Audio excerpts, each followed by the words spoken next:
We have Amani Legangneur. Did I say it wrong again? I said You it said wrong. it perfectly. You said it perfectly. Okay, great, great, great. I'm really excited. You're the chaplain at Northside Hospital, correct? Yes, I am. I'm the manager of spiritual health for 4 of the hospitals for the system.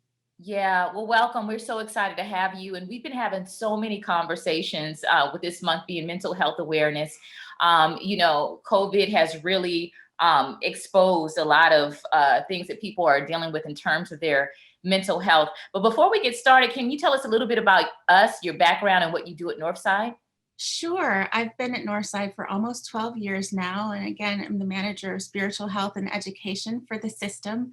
So I'm a chaplain and I am, at the beck and call of the rest of the chaplains as their leader. I'm just really excited to be there for both our patients and our staff's spiritual health needs. Yeah, yeah. And spiritual health, how would you define that? I would define that as the part of your holistic health that has to do with how you connect with the ultimate and the transcendent, how you Mm, make meaning, how you are in your community, and how your faith or your orientation to your spirit impact the rest of your well being. mm. I think that's so powerful, and I really commend Northside for, having someone in your position and your knowledge and your background, at the hospital. When you think about mental health, can you tell us a little bit just about like the path of emotions and spirits? Like, how does it start? Does it start with a thought, and then the feelings develop, and then it affects your spiritual health? Yes, I think that's a great way to look at it. Sometimes we go from thoughts to feelings. Sometimes we go directly to feeling because Mm, we're triggered in a certain way. So often when I meet somebody at the bedside, they're in a world of feeling. They are in crisis or they're experiencing a great high like childbirth, and they're overcome by feelings. When they back into those thoughts, though, they might think, oh my goodness, how am I going to handle this? How am I going to cope with this situation? What in my life is going to change because of the illness that I have right now? And what does all of this mean? When they get to those questions of meaning, that's where the chaplains come in. mm. Wow, what an important what a wow. That is really amazing. And one big thing that like I said, a lot of people are struggling with during this pandemic is, just feeling a little off mentally, spiritually, because not only have we been having to deal with the pandemic and the virus itself, but all of the changes that came so rapidly at one time. How can women specifically, we have a lot of Black women who are listeners, identify when something is wrong because we're so often taught push through it, dig deeper. That's absolutely right. I think slowing down and taking a deep breath, as simple as that sounds, can tell you so much. I know that in crisis, right at the beginning, usually if I'm triggered by something, I'll hold my breath. And I Mm, can tell if I'm not getting full air into my chest that something might be going on. And I might have to push through for a short period of time. But what's different about this pandemic is we've had to push for months and months and months and months, and things aren't letting up. In fact, for a lot of women, things are compounding and getting worse and worse in terms of their job situation, in terms of their food insecurity, in terms of their childcare responsibilities. And as we're experiencing that buildup, it's important to notice that we're getting overwhelmed. Notice if we're feeling heavy or tight in our bodies. Notice if we're not feeling joy anymore, laughing as much as we're used to, connecting with people that we love in the same ways. All of those are signs that something's a little bit off.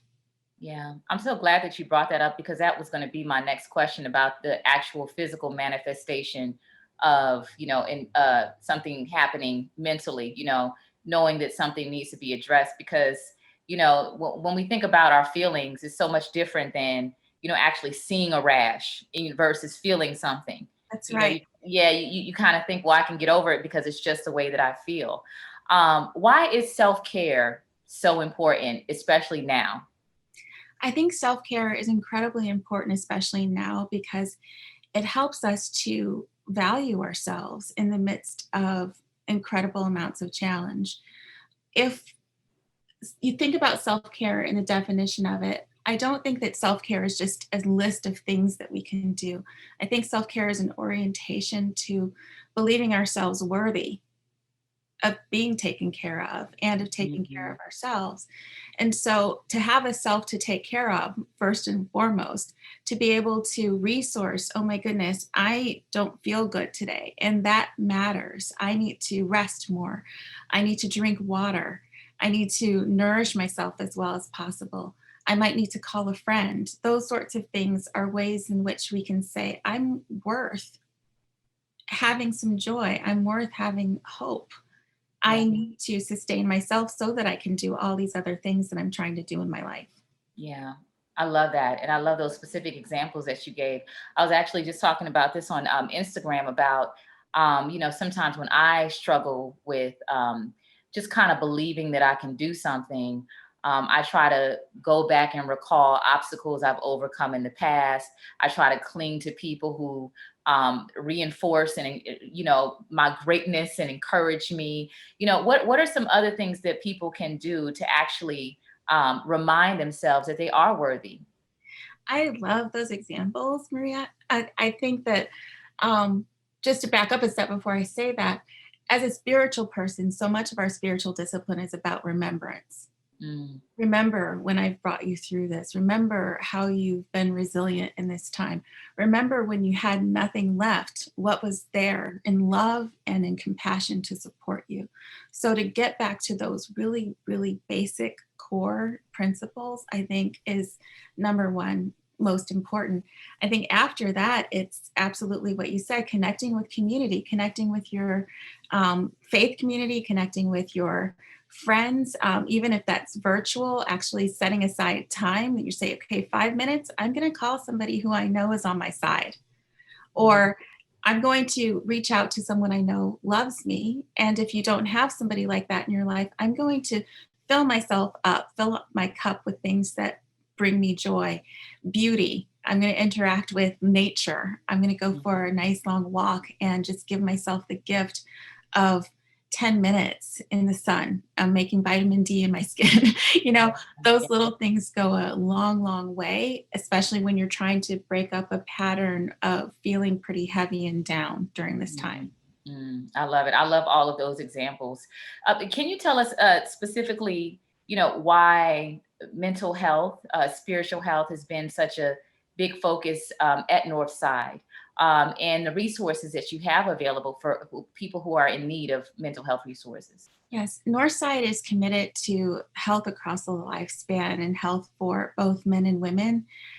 And we found that, especially at this time, because we are like a women's hospital inside of a community hospital and really focused on women's health in a lot of ways, that women in particular are suffering the effects of mental emotional fatigue and real challenge during this time, differently than our male counterparts. So, Northside, if you go to www.northside.com, you'll find resources for staying resilient during this time. We've also started a campaign called Talk About It. So on social media, hashtag Talk About It, where women can come together and share stories, inspire each other, talk about what we say when we aren't just telling people that we're fine, Yeah. but also share, okay, I figured it out. I made a new recipe today. I want to celebrate this with you. Or I managed to sleep for 10 extra minutes today and I feel more refreshed than I knew that I could. All of those things, I think, are ways in which Northside wants to reach out to our community and remind women that we are worth taking care of. The other thing I'll say about that is come to your annual exam, do your mammogram, Mhm. get your testing done, do preventative care so that you're not coming into the hospital when there's already a major problem. And certainly, if Wow. you're feeling something going on in your body, pay attention so that we can help and have plenty of time to do it. Yeah, I love that. Amani, one last question I want to ask you, just as a chaplain, because I'm sure you've seen so much in terms of, people and where they are, and I don't know how often you spend time with people in their in their last moments, but just in terms of reflection on life and the things that are important. I think oftentimes we're working so hard. We have these career goals. You know, we want to travel, we want a certain title. What are you finding that people reflect on the most when it comes to nearing their final days in your experience? In people's last days, Maria, they very seldom talk about their careers. Mm. Though career is incredibly fulfilling, vocation and life work is important, I think, especially for women, because during this pandemic, we've lost so much ground in the workforce. It's important to pay attention to those things. But at the end of life, people talk about their relationships. They talk about who has loved them and who they've loved. They've talked about what they hope they'll find on the other side, Yeah. which is more love and more compassion. Most of the time, it's something that I call God. Yeah. And they want to pour into the people around them everything that's good that they've been able to learn in their lives, everything that's good that they've been able to gather in their spirits, so that those things will continue. You know, what's so interesting, Amani, is that when you gave me the answer to that question, it's almost like I could feel the conversations that you've had with people over the years. And I'm sure that it has impacted you both personally and professionally. You just have a very, very genuine energy and really, really, I don't know, I just really feel your spirit and, you know, really, really appreciate the work that you're doing at Northside Hospital. And so glad that you got to share this insight and expertise with our listeners. And now, can you just one more time give us the website and contact information? I know we're using hashtag talk about it on social media. How can folks reach out to Northside Hospital for assistance? www.northside.com. And thank you for what you just said, Maria. It's an honor to do what I do and to do it with the team I do it with. And I get so much more than I give by being with people in their time of need. So Yeah. thank you. Yeah, I can tell you're full of love, and congratulations on doing an amazing job on your first interview. Oh, thank you. It was a little scary, but you're such a wonderful host. Well, I hope I warmed you up because you have two more to go. I know someone that they're probably waiting for you right now, so I had to wrap it up. But thank you so much for your time, and I look forward to continuing to work with Northside Hospital. You guys are doing some great things. Thank you for your beautiful inspiration and everything you're doing in the world, Maria. Appreciate Thank it. you. Thank Take you. Take care. care.